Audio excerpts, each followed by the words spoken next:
Yeah, let me minimize this. All right. Okay, I guess this is akin to getting the microphone corrected and all that as an normal talk. Well, hello everyone. I'm Nazaneen Grant. I'm a laryngologist at Georgetown Hospital in Washington, D.C. And thank you very much for everyone who organized this to have this fantastic platform for residents to continue learning. And of course, it's better than it was before because you get to learn from all attendings from all across the country, which is really exciting. There are a lot of silver linings to this tragedy that we're going through. So I think this is one of them. So there's a podcast I listen to. It's an internal medicine podcast. I've been out since fellowship, I've been out for at least 11 years or so. And I feel like I'm forgetting everything, especially that is non-ENT related. So I've started listening to this internal medicine podcast, and for all of their guests, they have this pick of the week, which is like my favorite part, where they say a favorite book or something like that that they want to share. So I wanted to share my picks of the week, and they have to do with laryngology, which is very exciting. By the way, can you guys see? You can't see my chat box. No, okay. All right, so my pick of the week is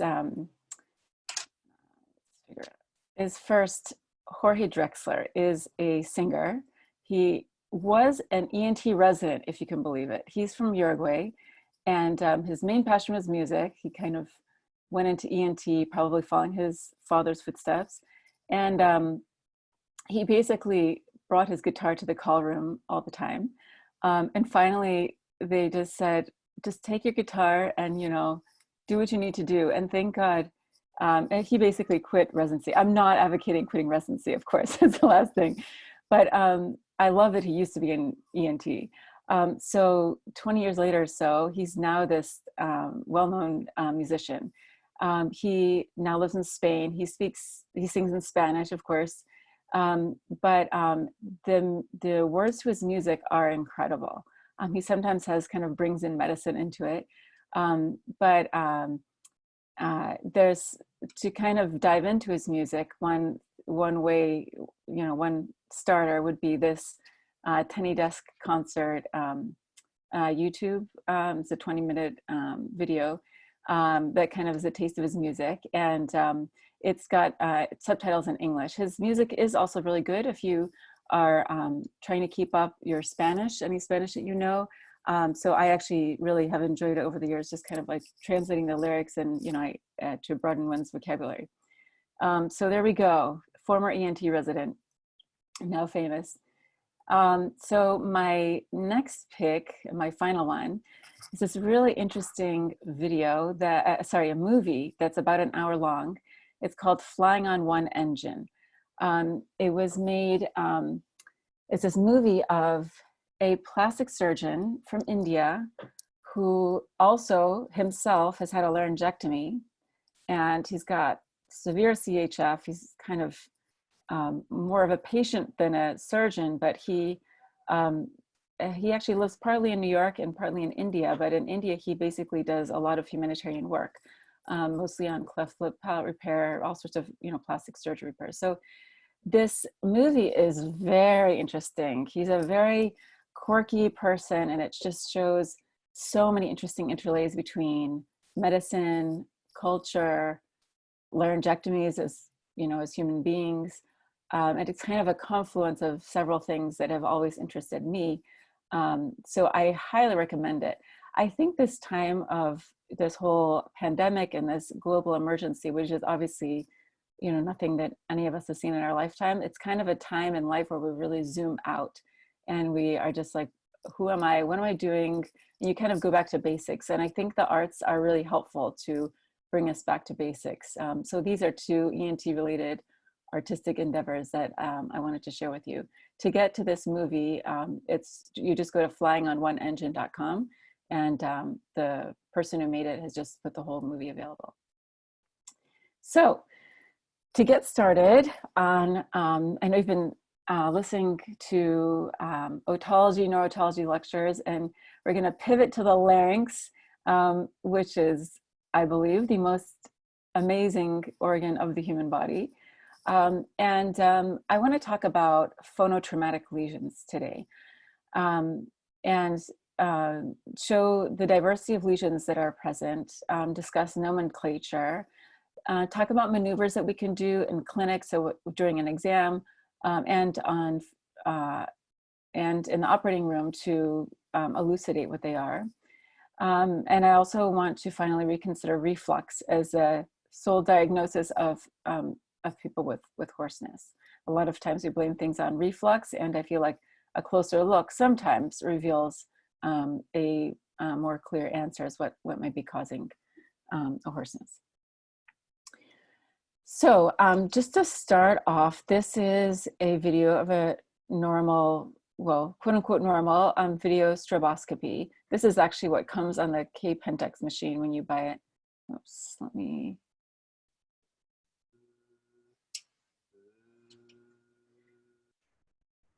So this is stroboscopy.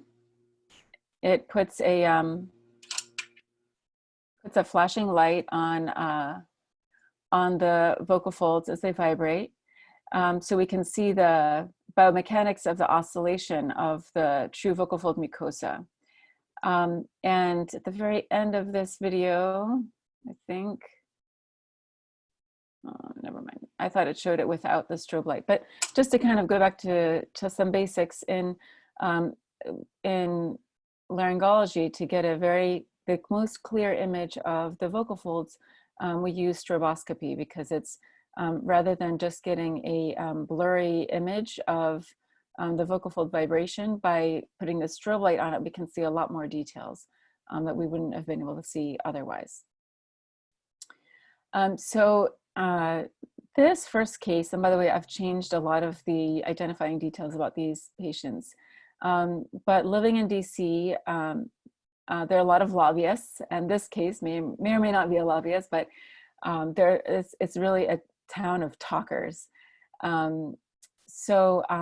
This is a lobbyist who had gone to several ENTs, several laryngologists, and said, "I'm not going to tell you anything about what they said. I want to know just what you said, what you think I have." So this is that person's exam.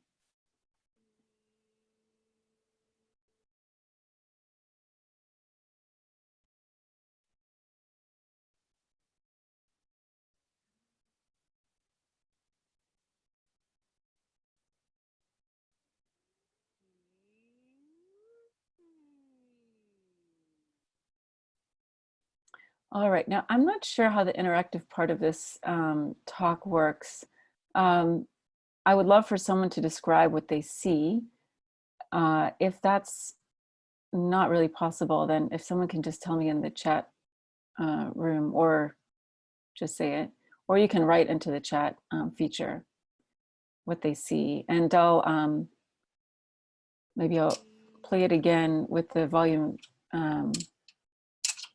down. And if I don't hear an answer, I'll move on, of course, but I want to give you guys a chance.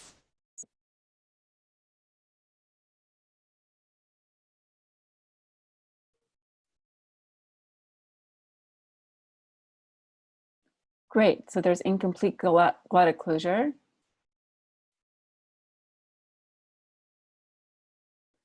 Bilateral, rather symmetric lesions at the mid-membranous vocal fold, hourglass closure, excellent. So by hourglass closure, we mean that the middle parts are touching, but not the top and bottom, just like an hourglass shape. With that, so in incomplete anterior glottic closure, that's what's being pointed out by Ian. Great. So I told this person that I see that she has some bumps on her vocal folds that seem to be from overuse or misuse of the voice, and that specifically, and she's read everything, and she said, "No, what's specifically? What are you calling this?" And I said, "Well, I think it might be something called a pseudocyst." And at that point, she threw her hands up and said, oh my goodness, now I have, you know, like a 10th diagnosis. Everyone is saying something different. So what her frustrations were are very, very valid, and point to the fact that we don't really have a good common nomenclature for benign mid-membranous vocal fold lesions. So first of all, let's go back to just us calling it vocal cord and vocal fold. This is just this annoying thing. We, in laryngology, we really, you know, the working on nomenclature is kind of a step one, and vocal fold is a term used most, you know, definitely by most laryngologists and others, which it was kind of changed from vocal cord because it more accurately describes the vocal fold as a plication of mucosa rather than a cord, which is kind of like a guitar string that you know, that we pluck. So it's a little bit more accurate in describing what it is. Also, I think the layers of the vocal fold are more kind of acknowledged in that term, vocal fold, rhythm, vocal cord. We shouldn't be rigid about it, but now going on, so moving past that nomenclature dilemma, there's this one of, there's some people just say nodule when they see a mid vocal fold lesion. So this is a paper that came out that sought to categorize them and to kind of move towards a more commonly used nomenclature. Vocal fold nodules are referred to as fibrous midfold swellings, usually bilateral symmetric, which being fibrous, they usually respond best to voice therapy. So modifying the way we use our voice, the inflammatory process that has created those fibrous lesions then is reversed and they can actually go away. Vocal fold polyp, which is could be pedunculated or sessile, translucent or hemorrhagic, and a vocal fold cyst, which implies that there is a lining to a kind of bubble or a inpouching of the vocal fold. And it can be, excuse me, subepithelial or ligamentous, meaning right on the vocal fold ligament, so very deep.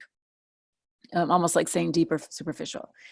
And then there's pseudocyst, which kind of looks like a cyst, but is more superficial and lacks the actual inner lining. And then there's the wonderful non-specific vocal fold lesions, vocal fold fibrous mass. So these can again be deep or superficial, subepithelial or ligamentous, and can be more amorphous. And then a reactive lesion. So basically, usually a bump on the contralateral vocal fold that's caused from a primary lesion. So that's a nomenclature that has been, you know, that they sought to come up with. So that patient that I mentioned before, these are some photos when I took her to the operating room. This one on the left was taken, actually both of them I think were taken with a 30-degree camera, 30-degree endoscope. I really like the angled endoscopes because it gives us a bit more of a view that you're not able to see on stroboscopy when you're just looking top down in the larynx. You can see other dimensions and more of the infraglottic surface, for example. So I'm not sure if you can see my arrow when I move it around. But on this left picture, you can see this sessile lesion, and it looks quite superficial. You just kind of see the gleam of the epithelium over it. And on looking on this more closely, I would call this more a sessile bilateral vocal fold polyps rather than a pseudocyst, because you see just the vasculature of the overlying epithelium. I feel like for a pseudocyst, there's almost no vasculature on the overlying epithelium. But they really kind of look, you know, you can see how someone would call these nodules. The reason why it's not good to call these nodules is that this is something that could be, this person actually did voice therapy and it didn't make her better. Well, it helped her somewhat, but it wasn't really the leap forward that she needed to improve her voice. So we see that they're not nodules and that they're not fibrous. You can tell they're almost kind of clear inside. It's not like there's this dense mound of tissue. It's more of a gelatinous filled type scenario. So this is after I excised, so the same patient after excising these, what I would call them sessile bilateral polyps. What I'm doing here is I'm doing an injection of saline just under the epithelium, so called a subepithelial saline injection. And this under the epithelium is what? What's the structure that's right under the epithelium of the true vocal fold?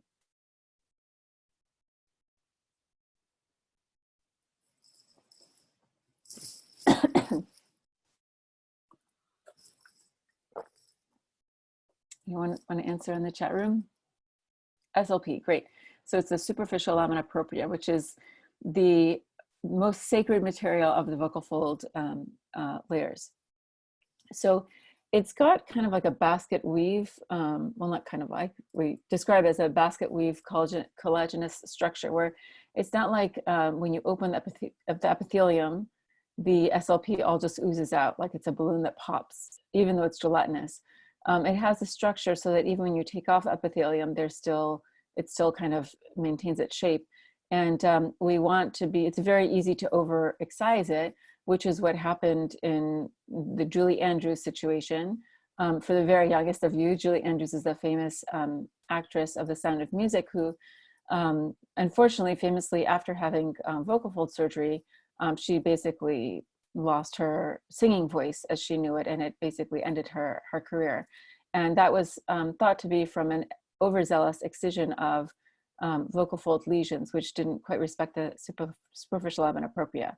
Or maybe the best, in all fairness, maybe the most careful surgery was done, but just too much of the SLP was, it just didn't heal such that she could maintain her singing voice. So that's kind of the sacred material. And by doing this injection, this was not necessarily, I didn't need to do it during the surgery, but by injecting it, it was a confirmation for myself that I had preserved a whole lot of the superficial lamina propria, which kind of blows up in this area. So I think that's a really neat trick that's especially good to do in excising superficial lesions like papilloma, especially, or dysplasia. It kind of balloons up the SLP so that if you're taking off, say, an epithelial lesion, there's less chance of damaging it because you've kind of lifted it off more from the underlying SLP. So, so this was the end result for her. And then this was her post-op video here.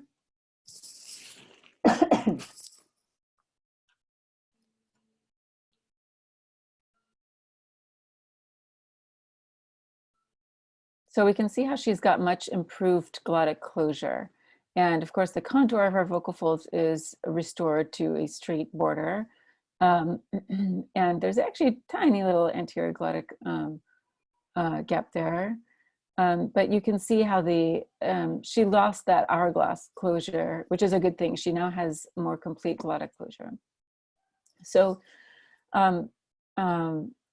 so this person, well, I'll leave out details, but I'll say that, you know, some people, I think voice therapy is great for phonotraumatic lesions in general because it gives the person an education and agency on how they can better use their voice, especially in professions or with personalities people who are heavy voice users.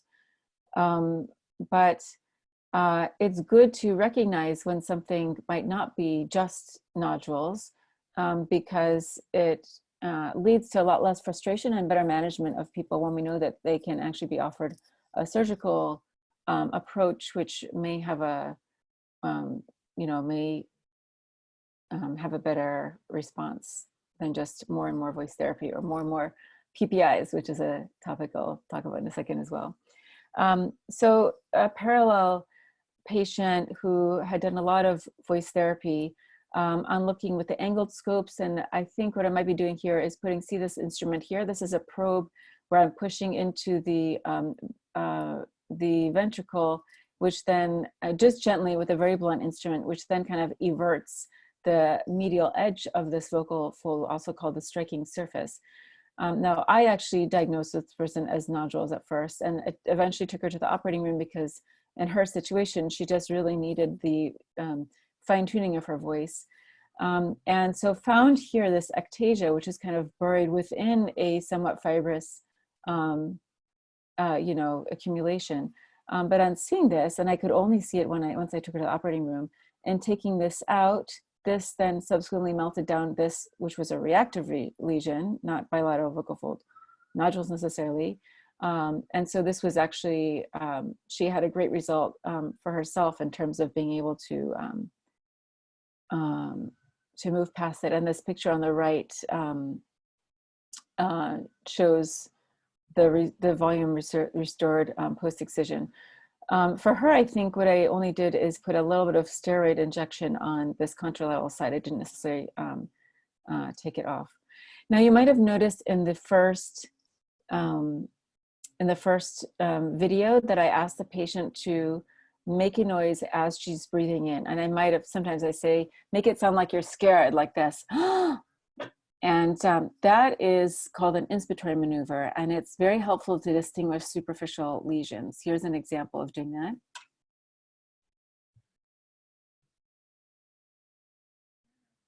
Oh man, the video is not playing, is it?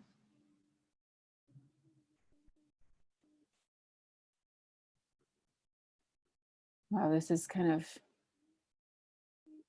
utter devastation for a laryngologist when her videos stop working.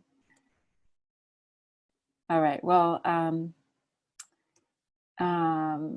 right, let's just keep going.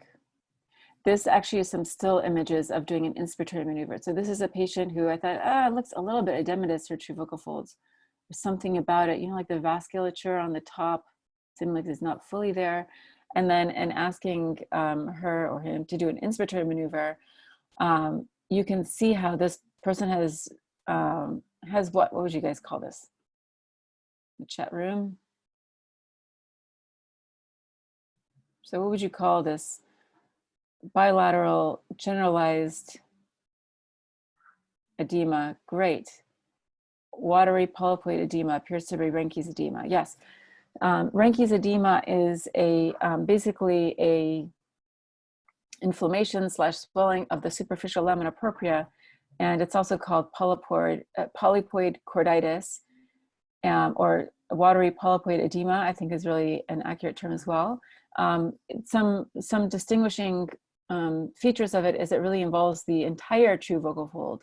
It's often a little bit more prominent posteriorly than anteriorly. And this is one where you can really see it well with the inspiratory maneuver, I think, because a lot of the location of the edema is a little bit more on the superficial aspect of the vocal fold, such that when you do the inspiratory maneuver, you can it's almost like taking an instrument, grabbing the top of the vocal fold and pulling them medially. It's almost like by a maneuver you do that. So it can really help you see also the midfold vocal fold lesions. It's almost like inverting the lesions, so it can help you see it in that way. I also use it when there's a lot of supraglottic squeeze and I can hardly see anything while they're phonating. There's a few maneuvers for that, but one is for them to do the inspiratory maneuver. When you do the inspiratory maneuver, the patient unknowingly relaxes the supraglottic muscles, so you can then actually see the true vocal folds better. All righty. So case 2, I actually can't see my headline because of the Zoom thing, but I forgot what I said this person is. Oh, sports bar owner. So let's hope this video works.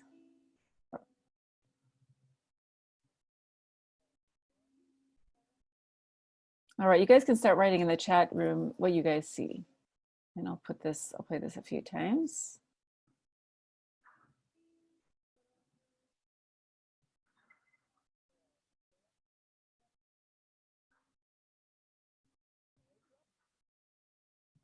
Anyone want to write in what they see? You can stating the obvious is totally fine to do.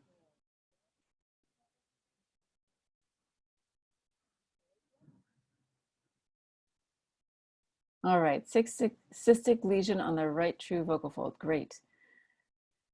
Yeah, it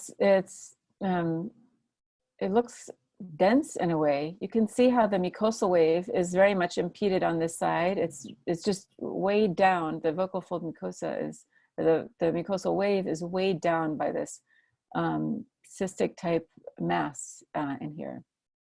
And it's white, so kind of almost looks like an epithelial cyst, or possibly.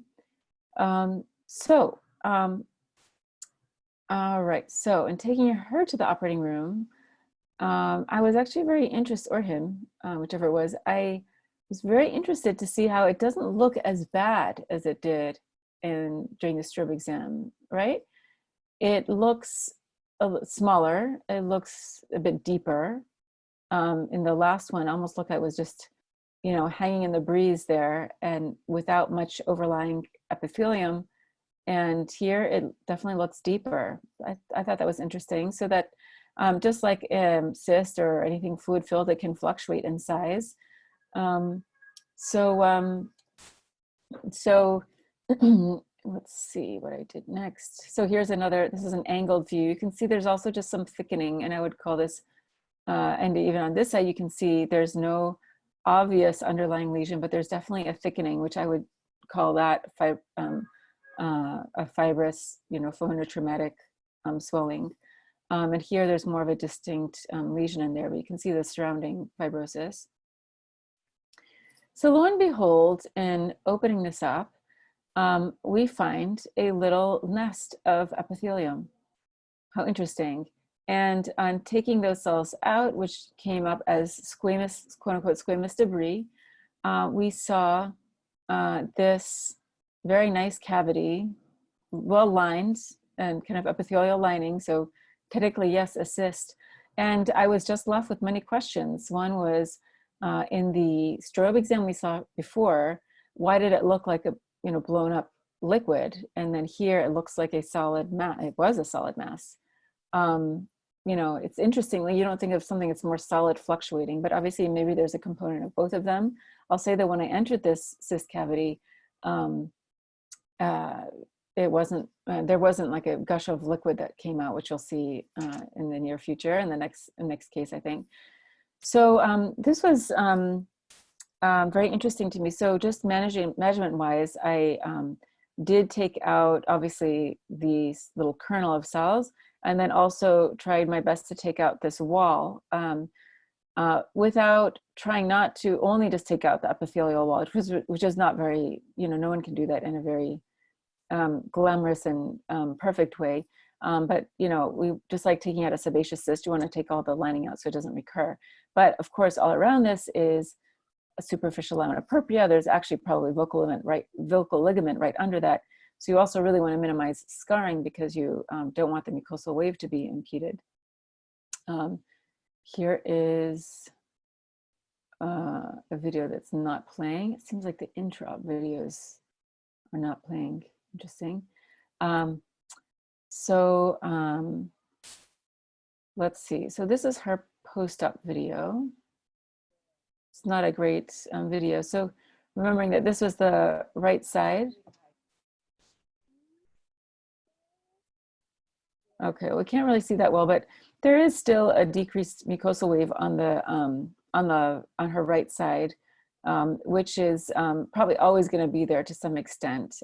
Although she functionally had much improvement in her voice, obviously without that big dead weight in there. But this made me okay. I'm not being cued by the presenter view. I'm forgetting my order, but I wanted to say that this might pop up in a future slide, but there is some theories that there may be a kind of cholesteatoma type evolution or to the pathophysiology of these cyst-like phonotraumatic lesions, where there may be that some epithelial cells are jumping deep into the mucosa. And this was actually definitely seen by this last sports bar owner case, because it's actually very, very rare that I see actual epithelial cells like that. So that was very interesting. It also shows that, for people who really are suffering from their voice, of course, it didn't look like anything malignant, but within reasonable expectations, it is good to offer them, I offer people to go to the operating room, and I say it will be largely a diagnostic maneuver and hopefully therapeutic in some way as well. And my principles behind that are trying to see what the underlying problem is, and then also to do the least possible, especially given that fibrotic lesions may get worse by just even incising and exploring them, but also not to kind of just basically to do the minimal possible to be most effective. So for in this case, it would have been taking out that lesion, taking out the cyst wall, and really not doing anything else. Just seeing how it heals, knowing that we can go back. All right, let's see where I am here. Okay, so this is a case of the juicy cyst. I mean, this is just,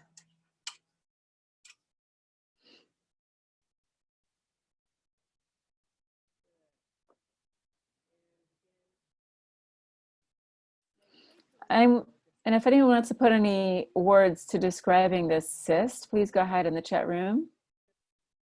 We'll keep it playing a few more times.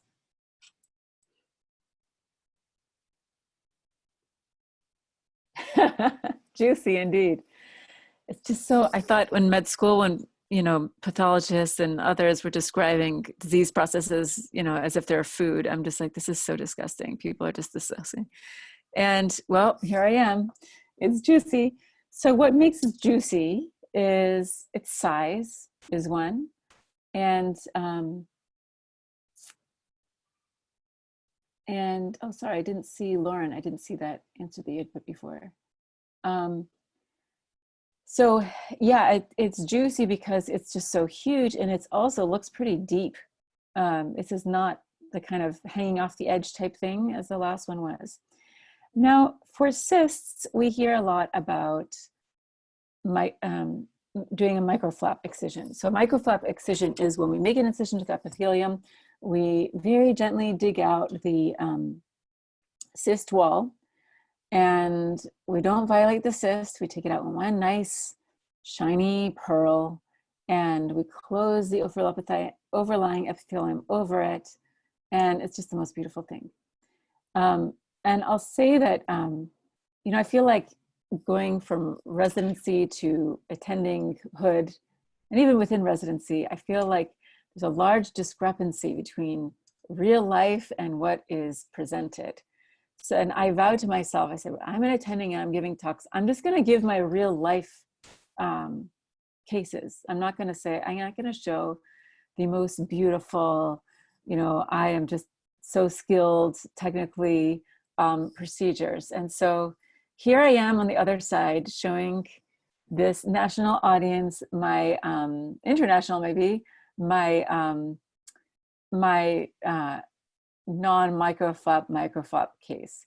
The take-home point is that it acts as very, very difficult to excise a cyst with a microflap without popping it. And if we know that there's a great chance it's going to pop and become a giant mess, we should plan ahead to think about marsupializing the cyst instead of doing some incredible microflap. So the reason why this is relevant, I hope you can see my cursor on here. Instead of, well, let me just take a peek. Okay, let's take a peek at this here. Instead of, one way of making a microflap is making a lateral cut, say back here, where you kind of, and the more lateral you go, the longer the incision has to be able to kind of lift it up and flop all around. Just like, say, if you're doing a thyroidectomy, if you want to put it in a skin crease that's a little bit not where you really want to go, you have to make a little bit longer incision sometimes to kind of make it reach. So similar thing here. So in this case, I wouldn't want to make a very lateral incision, because say the whole thing blows up and you want to marsupialize it, you don't want your incision to be way lateral, and then you can have to take this whole chunk off to marsupialize it. You want to do a more, I like to do a more medial incision, say, you know, like right here. So as we see on the picture on the right, this is after having removed the cyst contents, I believe. However, this is my honest photo of what happens during these cases. And so this is I mean, this looks like peritonsillar abscess, right? This is just this gush of mucoid, yellow mucoid material. If this were a peritonsillar abscess, it would just be the most satisfying thing in the world. Because, as they say, a chance to cut is a chance to heal.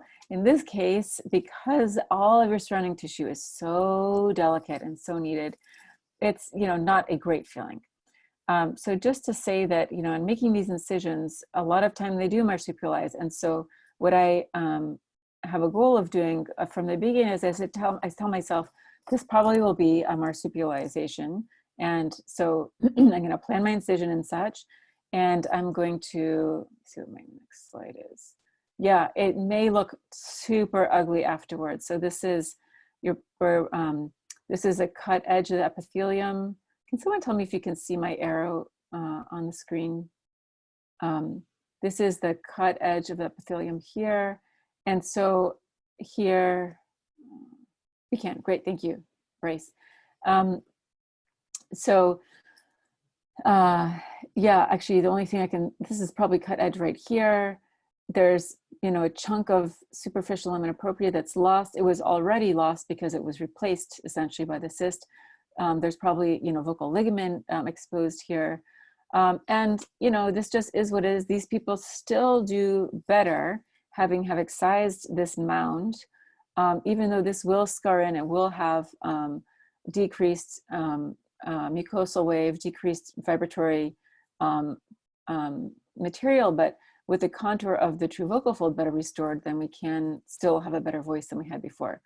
I also have these people rest their voice, or, you know, I'm much more ginger in terms of them re-entering, you know, in terms of the time they are allowed to use their voice normally. I also go a little bit harder and longer on the steroids on patients like this. Okay, try and move, can't move this. So let me try and move my little toolbar here. Ah, there we go, the ghost of the cyst. Okay, the ghost of the cyst. All right, so this is a fun one. Whoops. All right.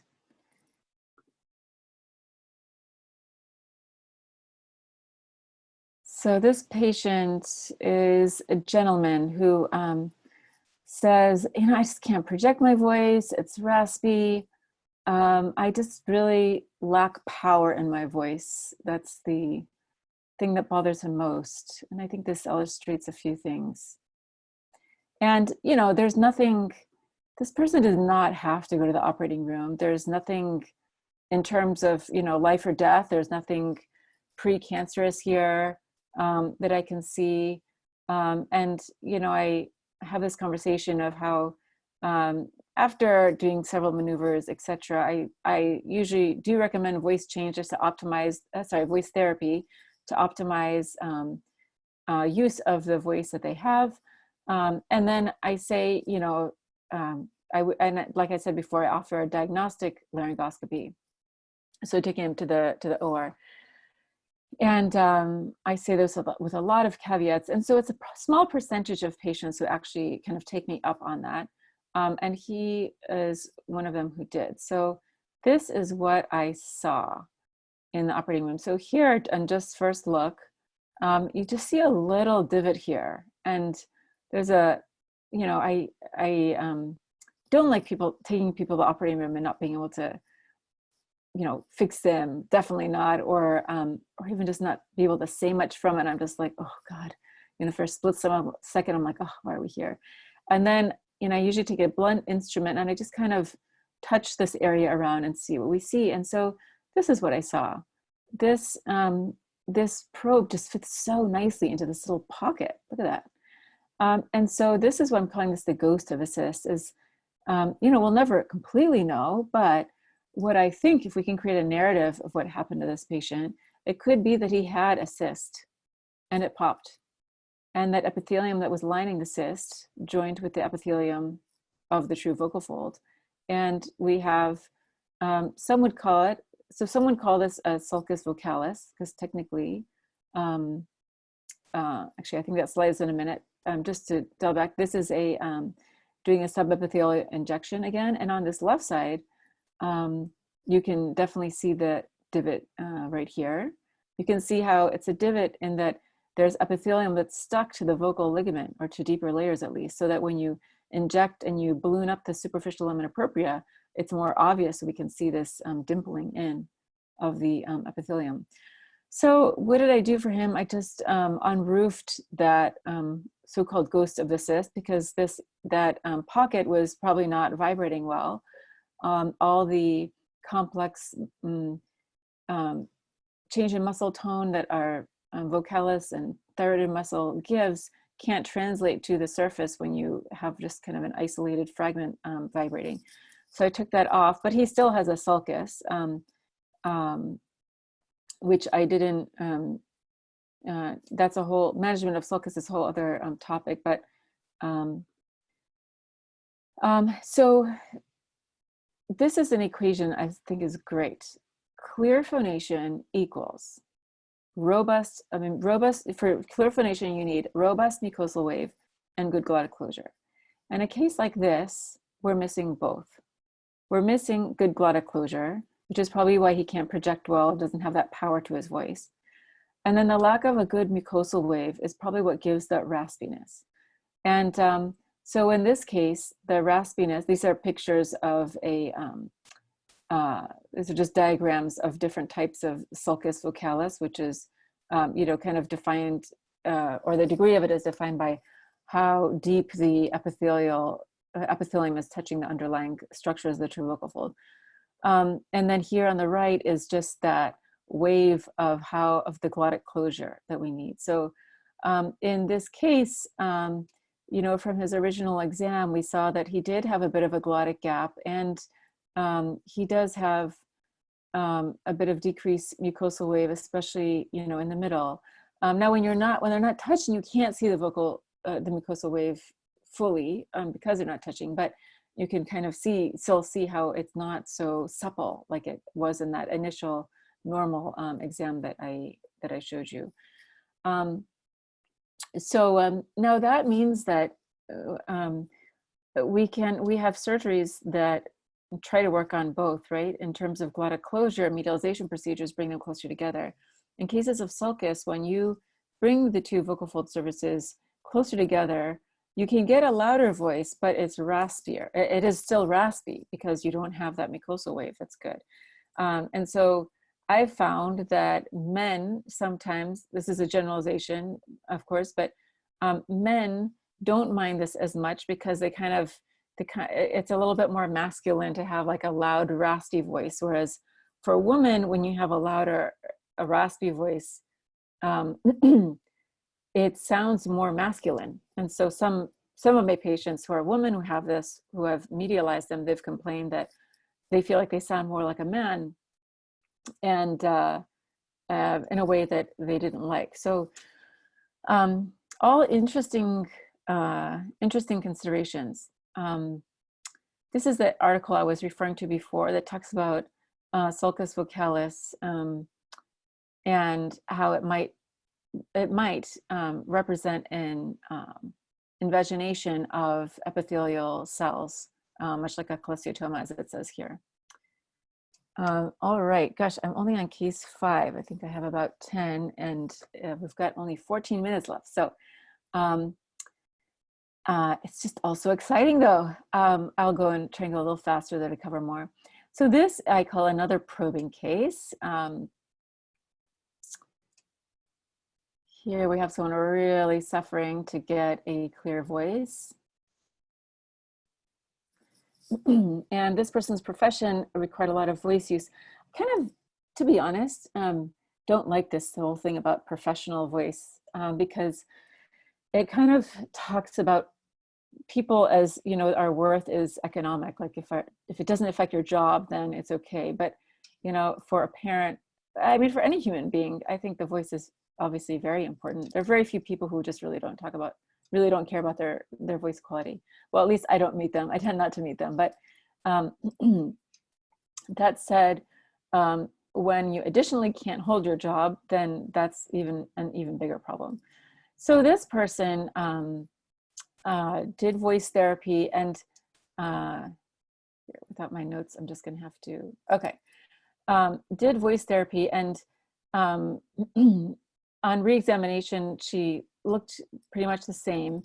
And I felt like one maneuver I do in terms of clinical exam, so not taking to the operating room, sometimes if I want to get rid of the edema to try and see what the underlying lesion is, I will sometimes give them a medral dose pack and have them start to take it before they see me. So I, time it like 3 or 4 days, start it 3 or 4 days before seeing me. So then you've had this kind of a powerful anti-inflammatory effect.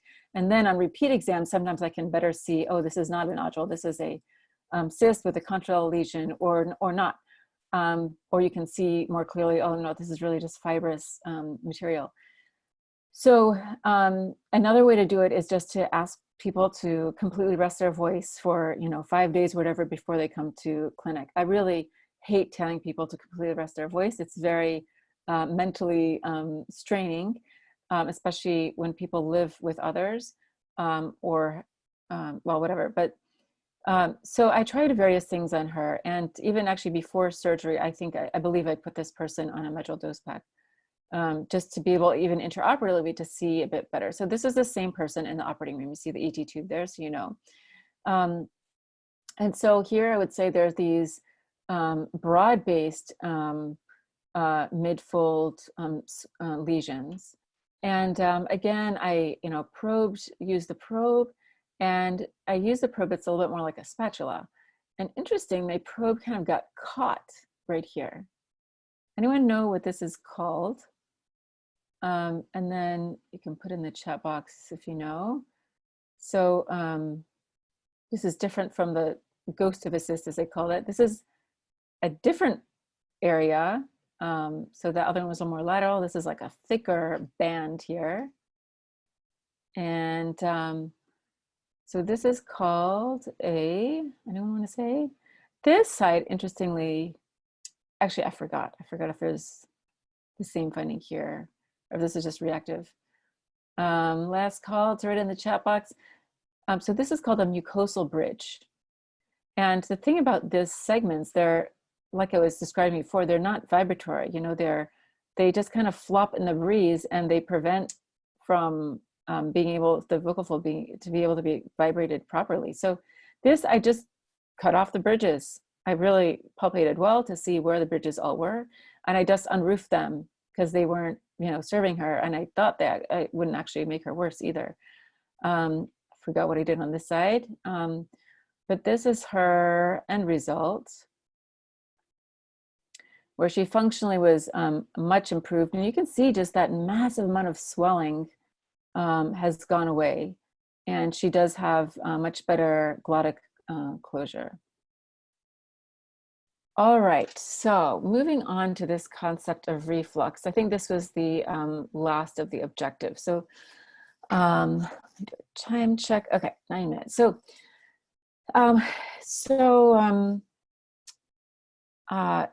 as you may or may not know, the whole thing with reflux and the voice, this was introduced maybe 35 years ago or so, primarily, I believe, by Jamie Kaufman, who at that time was from Wake Forest, who described the fact that we can have reflux whose symptoms manifest more in the larynx and pharynx as throat clearing, globus sensation, difficulty swallowing, a feeling of acid bitter taste in the throat, etc., and intermittent hoarseness. And the important thing is that people can have this without the typical lower esophageal symptoms, such as heartburn. And this was pretty revolutionary because, first of all, it doesn't really make sense that you can have that acid and gastric juices come up and it not affect the lower esophagus, because obviously it's going through the lower esophagus to get to the upper esophagus. But for whatever reason, maybe it's innervation, or who knows why. Some people feel the symptoms more in the larynx and pharynx. And so it was very important that this entity was described, because it picked up a bunch of people who were shrugging their shoulders, I don't know you're hoarse, where it was this so-called silent reflux or laryngopharyngeal reflux. So as you know, we have pendulums that swing. One very interesting one now is the whole anti-vax movements that happen over time. And then suddenly a whole disease outbreak happens, and then people realize, vaccine preventative diseases that are vaccine preventable are very important to manage. And then all of a sudden, people decide to vaccinate, and then the diseases go away, and we say, oh, why do we need to vaccinate? You're poisoning us, etc. So there are pendulums that's just like human nature. In the history of mankind, we see these pendulums swinging, especially in the scientific realm. So we saw this as well, where it became that almost like everyone who is hoarse, everyone who is hoarse was diagnosed with reflux, because this was this great discovery. So, this pendulum, hopefully we've suitably swung the pendulum back. And one of the reasons why we can diagnose reasons for hoarseness is not reflux is that we have improved our diagnostic capabilities in terms of stroboscopy, itself, and also in terms of distal chip technology, and being able to just get a better picture of the larynx and being able to project it up on a screen. It wasn't always that we could do that. Usually it was just, looking through the little eyepiece, but you just can't see, when you can't see a big picture, when you just see a thumbnail of something, of course you're not going to see good detail. So, but I still see today people, when they finally come to me, they've been on PPIs, numerous PPIs, they've had EGDs for hoarseness, even before they got a laryngeal exam, even by a just straight up flexible laryngoscopy. Don't need to go to like a, laryngologist with their fancy strobes. Many people had not even seen an ENT and had all these multiple medications, so patients like the ones I've seen before, like have just presented, which is just horrific to me that the medical community as a whole has shortchanged these people by not even offering them a laryngeal exam, to say nothing of the fact that they could have had a cancer or a pre-malignant condition, which would have been even worse to have missed. So one great paper on this, which is this one listed here, concluded hoarse patients with no apparent cause for dysphonia other than reflux after flexible laryngoscopy, or who failed to improve with other treatment, may benefit from further laryngeal investigation other than continued empiric treatment or further reflux evaluation. This is a very nice way of saying what I just said. Now, another interesting set of studies have shown that the laryngeal exam does not predict laryngopharyngeal reflux. So sometimes you'll hear people say, oh, wow, this larynx looks really red. Oh, there's edema in the posterior larynx. When I was a resident, I heard this term pachydermia a bunch of times. And it was almost like that story of the Emperor's New Clothes, if you know that classic children's story. It's like everyone was saying it, and I was thinking to myself, the larynx doesn't look that red to me, or edematous. I felt like people were seeing what they wanted to see. But then, of course, I'm like, oh, maybe I'm just not, maybe I just don't know what edema looks like. And then when I saw these studies, I was very, I felt so seen, as we say in our modern day vernacular. I felt, I saw how there's very poor inter-rater reliability of these laryngoscopic findings. So, and intra-rater reliability as well. So basically, when they show different ENTs, they'll give a different history, like this person has all these reflux symptoms, this person does not.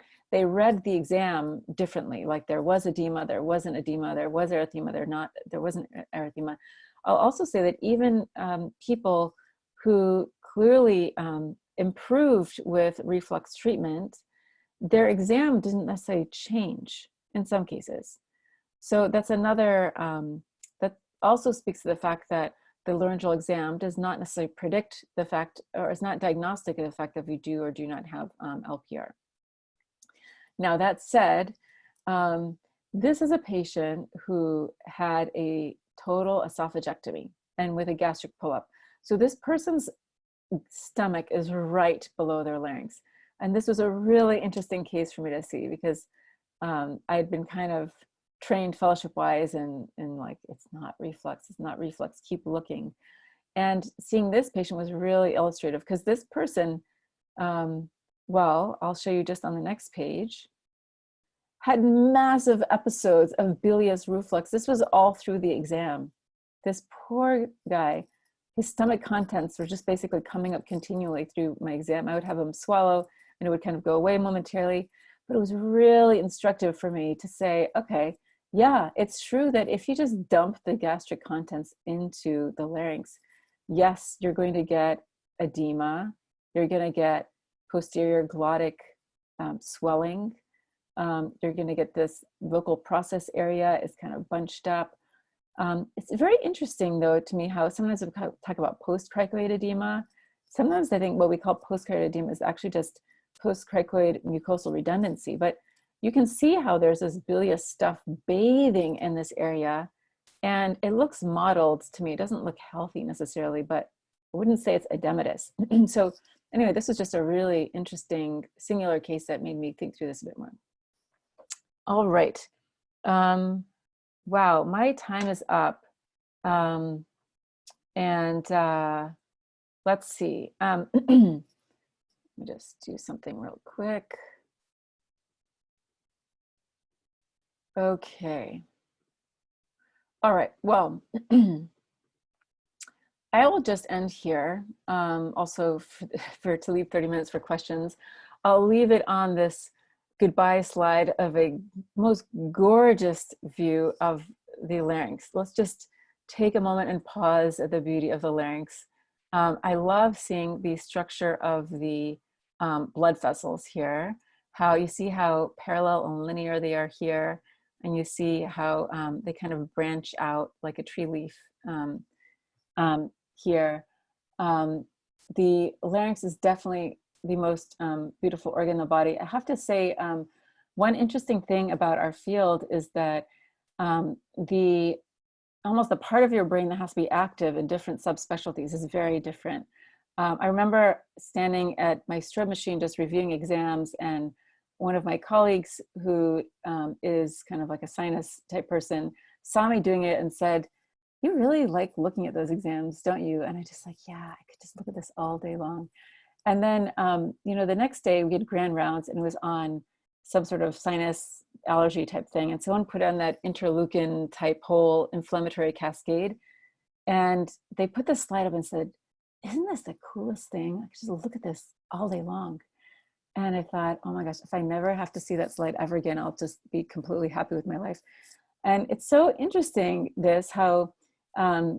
how there's such a variation in our field. And some of us, you know, really geek out and go down through a rabbit hole of just one subspecialty, but this kind of excitement we can have for different aspects of otolaryngology is really exciting to me, because of course, if you do general otolaryngology, you can get excited about all this stuff and rotate between all of them.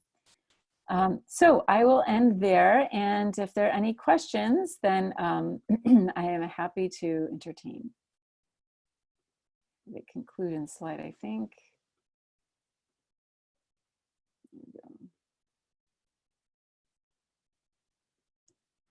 Any questions? Thank you all so much for joining us. Okay, for the juicy cyst case, the mucosal bridge case, do you inject steroids? Great. The juicy cyst case, interesting, there just wasn't much to inject after, you know, assuming you're talking about the wound bed. So after taking that off, you know, when I do the steroid injection, I'm usually injecting just under the epithelium in that superficial lamina propria. And there just isn't there wasn't much SLP to inject.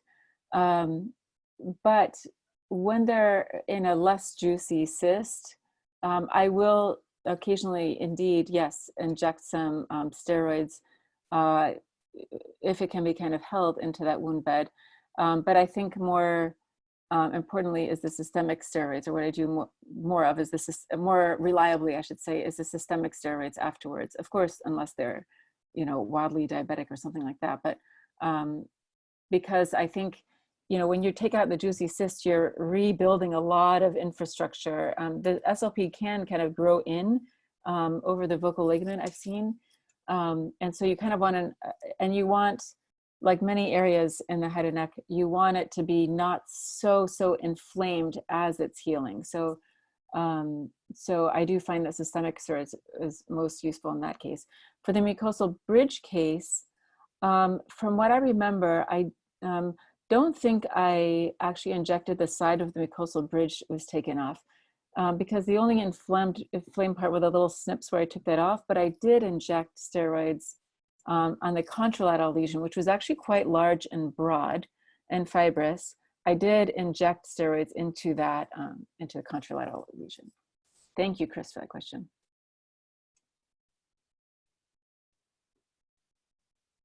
Any other questions?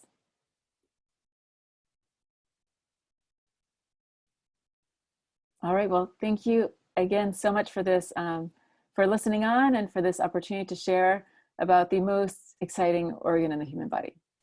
Take care.